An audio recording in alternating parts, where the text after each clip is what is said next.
একদিন একটি ইঁদুর খাবারের খোঁজে রাজপ্রাসাদে ঢুকে পড়ল। খাবার না পেয়ে সেই ইঁদুরটি ভুলবশত একটি হীরার টুকরো গিলে ফেলে। হীরা হারিয়ে যাওয়ার কারণে রাজপ্রাসাদে চরম অস্থিরতা ছড়িয়ে পড়ে।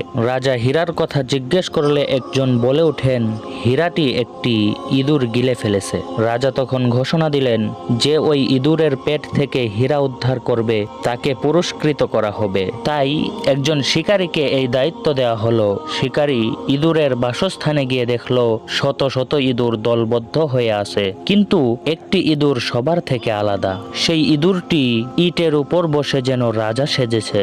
শিকারীর বুঝতে আর বাকি রইল না যে এটাই সেই ইঁদুর। শিকারী ইঁদুরটিকে ধরে তার পেট চিরে হীরাটিকে বের করলো এবং রাজার হাতে তুলে দিল। রাজা খুশি হয়ে তাকে পুরস্কৃত করলেন এবং জিজ্ঞাসা করলেন, হাজারো ইঁদুরের মাঝে তুমি তাকে কিভাবে চিনলে যে এই ইঁদুরটি সেই ইঁদুর যে আমার হীরা খেয়ে